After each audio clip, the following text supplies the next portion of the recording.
Let's get some extra practice in. Given this right triangle, let's write the 6 trig ratios. First, let's identify the opposite leg, the adjacent leg, and the hypotenuse. Okay, so here's my angle theta. Opposite is 6, which means the adjacent is 8. And the hypotenuse is 10. Remember, the hypotenuse is always across from the right angle. Okay, so here we go. Let's do sine of theta. Sine is opposite over hypotenuse, so that means we have 6 over 10. 6 is the opposite, hypotenuse is 10. Now notice we can reduce that fraction. If I divide top and bottom, numerator and denominator by 2, I'm going to get 3/5. Okay, let's do cosine.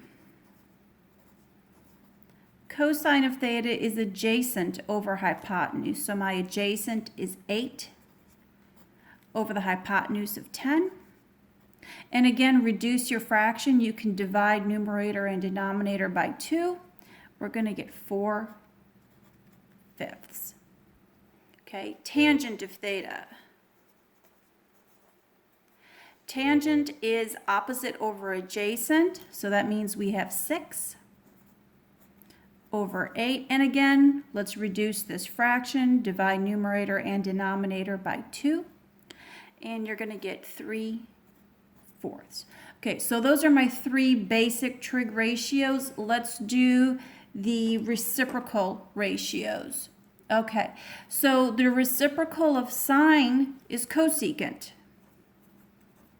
So the cosecant of theta, flip your fraction, is 5/3. The reciprocal ratio of cosine is secant.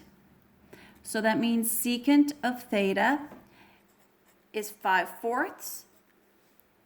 And the reciprocal of tangent is cotangent. And that's going to be 4/3. Let's look at another problem. Say you're given cotangent of theta equals 12 over 16. We know it's a right triangle and we want to find the 6 trig ratios. Okay, so right off the bat, you could run with it just the way it is, but I can already see this fraction could be reduced. If I reduce it now, it's going to save me some work down the road. So let's go ahead and reduce it. 12 and 16, they can both be divided by 4.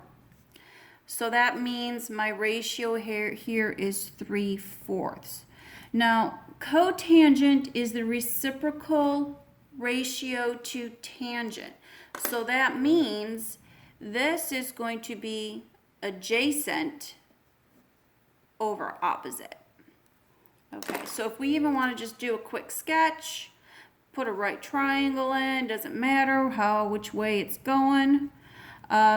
Adjacent, let's put theta over here. You could put it up top too. It doesn't matter as long as you have your adjacent and your opposite where they need to be. Okay, so opposite of theta is 3. Excuse me, adjacent to theta is 3. It's 3. Opposite is 4, and it's the hypotenuse that I don't know. Okay, now remember your Pythagorean theorem. We have a side A, side B, and a side C. A squared plus B squared equals C squared.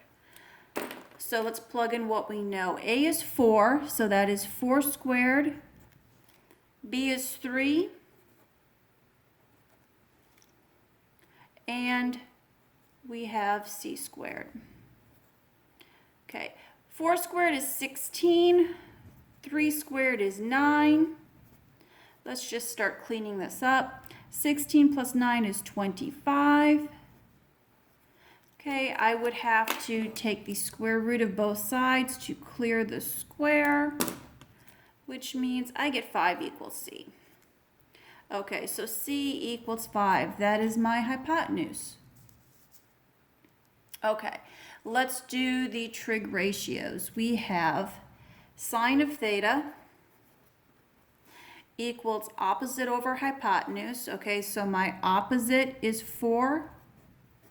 My hypotenuse is 5. Cosine of theta is adjacent over hypotenuse. Adjacent is 3. Hypotenuse is 5. Tangent of theta is opposite over adjacent. Opposite is 4, and the adjacent is 3.